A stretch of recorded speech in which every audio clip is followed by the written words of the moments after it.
2025년 10월 31일 금요일 경주 화백 컨벤션 센터 중앙 무대 검은 가죽 재킷을 입은 남자가 마이크를 잡았습니다.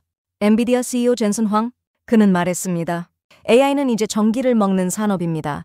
정적이 흘렀습니다. 그는 이어 말했습니다. AI는 인간의 두뇌를 흉내내는 게 아니라 지능을 생산하는 공장입니다. 그 순간 APEC CEO 서밋에 모인 21개국 정상과 경영자들의 시선이 모두 그에게로 쏠렸습니다.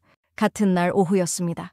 젠슨 황은 삼성전자, SK, 현대자동차 3사와 97분간의 비공개 회의를 가졌습니다. 그리고 발표했습니다. 한국에 GPU 26만 개 규모의 AI 팩토리를 구축하겠습니다. 청중석이 술렁였습니다. 무대 뒤 스크린의 숫자가 떴습니다. 약 500메가와트. 대형 중공업 플랜트에 맞먹는 전력이었습니다. 여러분의 전기요금 고지서, 그리고 대한민국의 미래가 이 숫자와 연결돼 있습니다. AI 산업의 정의가 바뀌는 순간이었습니다. 젠슨 황은 왜 지금 AI를 공장이라고 부르는 걸까요? 이 질문에 답하려면 반도체 산업의 60년 역사로 거슬러 올라가야 합니다. 1965년 인텔 공동 창업자 고든 무어는 이렇게 예측했습니다. 반도체 칩의 성능은 18개월마다 2배씩 향상될 것이다. 이것이 무어의 법칙입니다. 실제로 이 법칙은 50년간 현실이 됐습니다. CPU는 점점 더 작아지고 더 빨라지고 더 강력해졌습니다. 하지만 2010년대 중반 이 법칙이 한계에 부딪혔습니다. 트랜지스터 크기가 원자 단위에 근접하면서 물리적 벽에 도달한 겁니다. 2022년 인텔 CEO 팻 겔싱거는 공식 석상에서 인정했습니다. 무어의 법칙은 사실상 종료됐습니다. 그럼에도 세상은 더 많은 연산 능력을 요구했습니다. 특히 AI 모델 훈련에는 천문학적 계산이 필요했습니다. ChatGPT 같은 대형 언어 모델을 학습시키려면 수십억 개의 매개 변수를 처리해야 합니다. 기존 CPU 방식으로는 불가능한 규모였죠. 바로 이 빈자리를 GPU가 파고들었습니다. GPU는 원래 그래픽 처리를 위해 설계된 칩입니다. 하지만 그 구조가 AI 연산에 최적화돼 있었습니다. CPU는 복잡한 작업을 순차적으로 처리합니다. 반면 GPU는 수천 개의 작은 코어로 동시에 여러 작업을 처리합니다. 이를 병렬 처리라고 부릅니다. AI 모델 훈련은 바로 이 병렬 처리가 핵심입니다.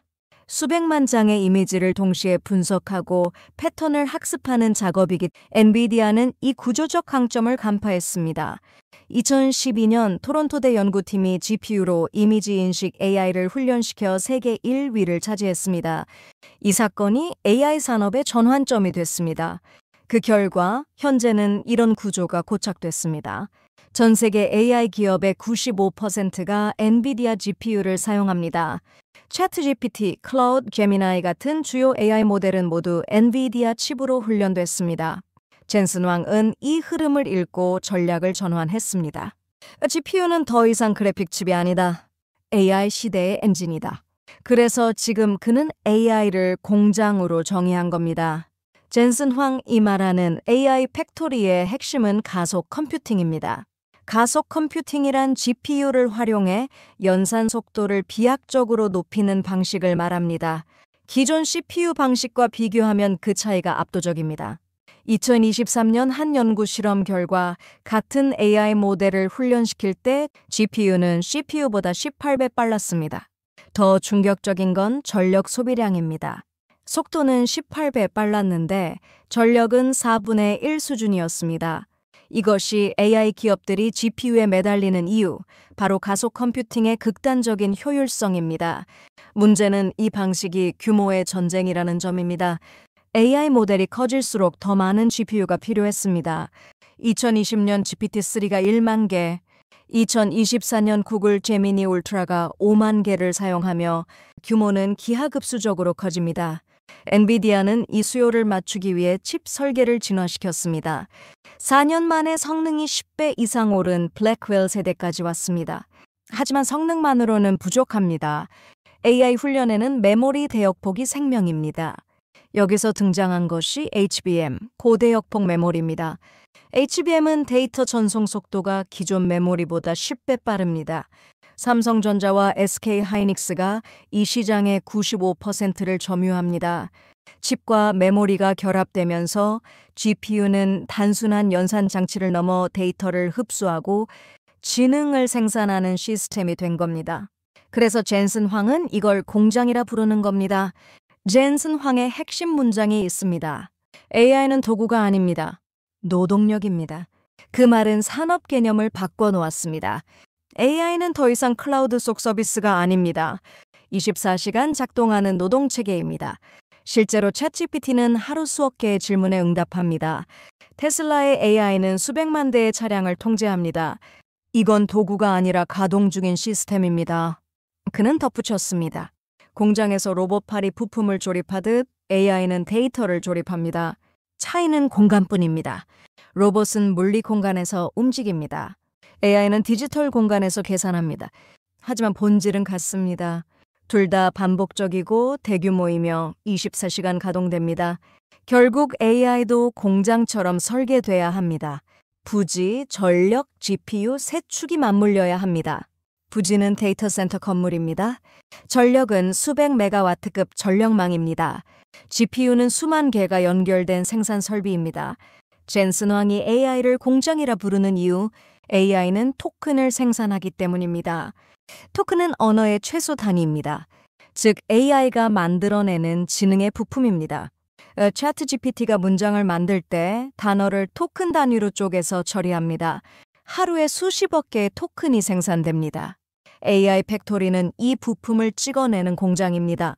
문제는 이 공장이 엄청난 전력을 요구한다는 점입니다. 그 GPU 한 개는 전자레인지 한 대와 같은 전력을 먹습니다. 약 300와트입니다. GPU 1만 개면 싼 메가와트 작은 마을의 전력 수준입니다. GPU 26만 개면 도시 인프라급입니다. 이건 단순한 IT 서비스가 아닙니다.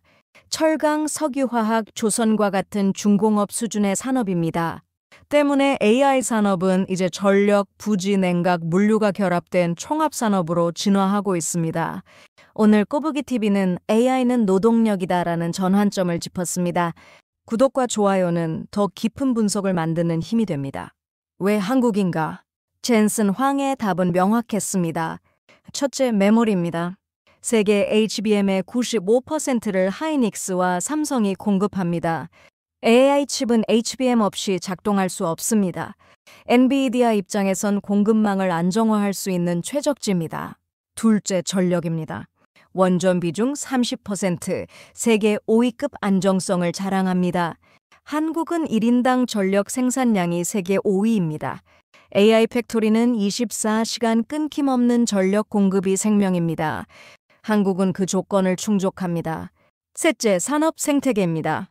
반도체, 로보틱스, 모빌리티가 한 나라 안에서 연결됩니다. 삼성전자는 반도체와 디스플레이를 생산합니다. SK는 통신과 에너지를 보유했습니다. 현대자동차는 로보틱스와 자율주행 기술을 개발합니다. AI 팩토리에서 생산된 지능이 바로 이 산업들로 흘러갑니다. 그는 말했습니다. 한국은 AI를 만들고 쓰고 수출할 수 있는 완결형 구조를 갖췄습니다. 협력 구상은 곧바로 실행에 들어갔습니다. SK는 GPU 5만 개 규모 AI 데이터 센터 착공을 발표했습니다. 삼성은 차세대 HBM 공동 개발에 나섰습니다. 현대는 디지털 트윈 공장 구축을 시작했습니다. 네이버는 한국어 특화 초거대 AI 모델 개발을 선언했습니다. 모두가 같은 목표를 향했습니다. 한국을 아시아 AI 허브로 만드는 것이었습니다. 그러나 이번엔 다릅니다. AI는 더 이상 소프트웨어 산업이 아닙니다. 이제 전력 산업입니다. 기준 유닛은 엔비디아 NVL77입니다. 한라에게 GPU 72개가 탑재됩니다. 업계 기준으로 렉당 약 120kW, 액체 냉각 포함입니다. 26만 GPU면 약 3,600렉입니다. IT 부하만 430메가와트입니다. 냉각, 네트워크 포함하면 총 500메가와트 내외입니다. 이건 철강 공장에 버금가는 규모입니다. 포스코 광양제철소가 연간 소비하는 전력이 약 600메가와트입니다. AI 팩토리 하나가 철강 공장과 맞먹는 전력을 쓰는 겁니다.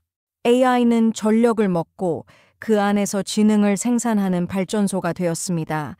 CPU 시대는 끝났습니다. GPU 시대가 시작됐습니다. AI의 본질은 이제 연산이 아닌 전력으로 정의됩니다. 문제는 열입니다. GPU는 작동하면서 엄청난 열을 발생시킵니다. 72개가 동시에 돌아가면 렉 내부 온도가 80도를 넘습니다. 냉각 없이는 5분 안에 시스템이 멈춥니다. 때문에 액체 냉각 시스템이 필수입니다. 냉각수가 GPU 표면을 직접 감싸며 열을 흡수합니다.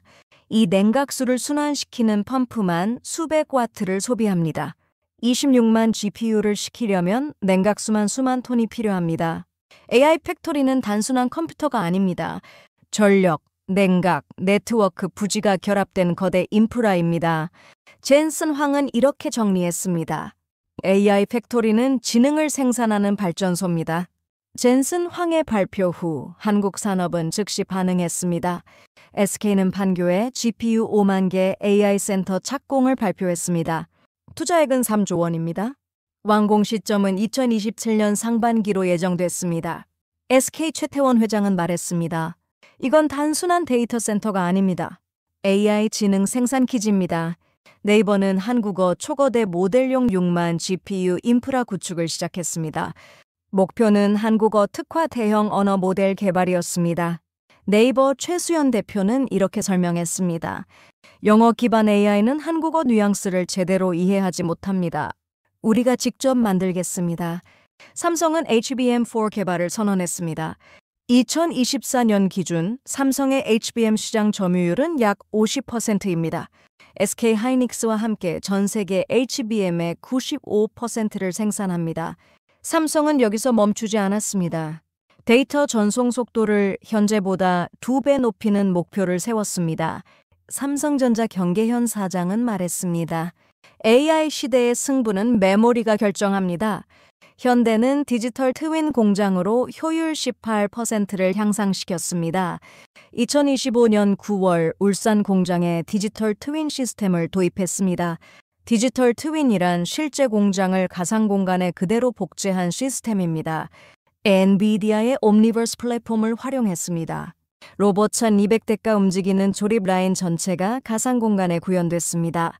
AI가 이 가상 공장에서 시뮬레이션을 돌립니다. 결과는 즉시 나타났습니다. 생산 효율이 18% 향상됐습니다. 불량률은 23% 감소했습니다. 정부도 대응했습니다. 산업통상자원부는 AI 인프라 전력망 확충 계획을 발표했습니다. 핵심은 전력 공급 우선권입니다. AI 데이터 센터에 안정적 전력을 공급하기 위해 송전망을 우선 확충한다는 내용입니다. 과학기술정보통신부는 5년간 2조 원 규모의 AI 반도체 R&D를 발표했습니다. AI 생산국으로 가는 구조적 변곡점이었습니다. 이제 한국은 AI 국가로 진입했습니다. 숫자 뒤에는 사람이 있습니다. 3명의 기술자를 만났습니다. 첫 번째는 박민준, 32세 삼성전자 HBM 설계 엔지니어입니다. 그는 HBM3 이 칩 설계팀에서 일합니다. 데이터가 막히면 AI도 멈춥니다. HBM은 그 혈관이죠. 그의 팀은 3년간 HBM3를 개발했습니다. 목표는 초당 1TB 이상의 데이터 전송이었습니다. 2024년 12월 마침내 양산에 성공했습니다. 엔비디아는 이 칩을 블랙웰에 탑재했습니다. 박민주는 말합니다. 제가 설계한 칩이 AI 팩토리에서 돌아간다는 게 믿기지 않아요. 하지만 자랑스럽습니다. 두 번째는 김서현 29세 SK냉각 엔지니어입니다. 그녀는 판교 AI 데이터 센터 냉각 설계를 담당합니다. GPU는 열과의 싸움입니다. 온도, 압력, 유속 모두 계산해야 해요. 그녀의 팀은 액체 냉각 시스템을 설계했습니다. 냉각수가 GPU 표면을 직접 감싸며 열을 흡수합니다. 시스템 한 대당 냉각수 500리터가 순환합니다. 5만 개 GPU 전체를 시키려면 냉각수만 1만 톤이 필요합니다. 김서현은 덧붙입니다. 이건 IT가 아니라 화학공학입니다. 세 번째는 이준호, 35세 현대 디지털 트윈 엔지니어입니다. 그는 울산 공장의 가상 시뮬레이션을 담당합니다. 가상에서 먼저 실패하고 현실에서 성공하는 시대입니다. 그의 팀은 엔비디아 옴니버스로 공장 전체를 3D로 구현했습니다. AI가 이 가상 공장에서 수천 번의 시뮬레이션을 돌립니다. 어느 지점에서 병목이 생기는지, 어떻게 배치를 바꿔야 하는지 분석합니다. 이준호는 말합니다. AI 덕분에 우리는 실수 없이 공장을 개선할 수 있습니다. 세 사람은 서로 다른 회로를 만지지만 모두 AI가 작동하는 세상을 설계하고 있습니다. 박민준이 설계한 HBM은 AI 팩토리의 심장입니다. 김서현의 냉각 시스템이 그 심장을 식히는 땀입니다. 이준호의 디지털 트윈이 그 데이터로 미래를 설계합니다. 세 명이 만든 이 합작품이 26만 GPU를 움직입니다. AI 팩토리는 단순한 기계가 아니라 최고의 한국 인재들의 합작품인 것입니다. 이들이 만든 AI가 곧 우리 삶을 바꿀 것입니다. 증기기관이 동력을 산업화했고 전기가 에너지를 산업화했다면 AI는 지능을 산업화했습니다. 과거 산업혁명은 증기기관으로 시작됐습니다. 증기기관은 석탄을 태워 동력을 만들었습니다. 공장이 생겼고 철도가 깔렸고 도시가 확장됐습니다. 2차 산업혁명은 전기로 시작됐습니다. 전기는 공장을 24시간 가동시켰습니다. 대량 생산이 가능해졌고 경제 규모가 폭발했습니다. 지금은 AI 산업혁명입니다. AI는 전기를 먹어 지능을 생산합니다. 그리고 그 지능이 다시 산업 전체를 재편하고 있습니다. 구조를 보면 명확합니다. 1차 혁명은 동력의 혁명이었습니다. 2차 혁명은 에너지의 혁명이었습니다. 3차 혁명은 계산의 혁명입니다. AI는 계산을 산업화한 겁니다. 이제 경쟁은 명확합니다. 누가 더 많은 전력을 확보하느냐, 누가 더 효율적으로 계산 능력을 확보하느냐입니다. 미국은 데이터 센터 건설에 5년간 1,000억 달러를 투입하겠다고 발표했습니다. 중국은 2030년까지 AI 전력 공급망을 2배 확충하겠다고 선언했습니다. 유럽연합은 AI 반도체 자금률을 20%까지 높이겠다는 계획을 세웠습니다. 각국이 AI 인프라 확보에 총력전을 벌이고 있습니다. 한국은 메모리, 전력, 제조가 결합된 몇 안 되는 나라입니다. 젠슨 왕이 한국을 선택한 이유입니다. 그는 경주에서 이렇게 말했습니다. AI는 새로운 전력망입니다.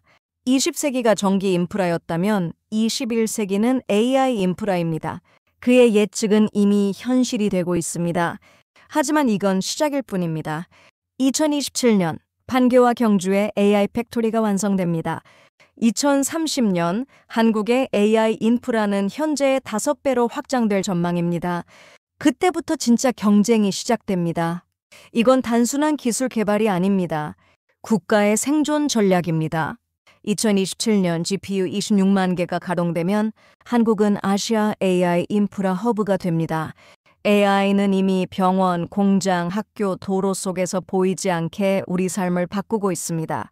병원으로 갑니다. AI가 의료 영상을 분석하고 진단을 보조합니다. 공장으로 갑니다. 로봇이 더 청밀하게 움직이고 불량률이 줄어듭니다. 학교로 갑니다. 학생 개개인의 수준에 맞춘 맞춤형 교육이 가능해집니다. 도로로 갑니다. 자율주행 차량이 사고 없이 목적지까지 안전하게 이동합니다. 문제는 이 변화에 어떻게 대응하느냐입니다. 개인이 할 일 3가지입니다.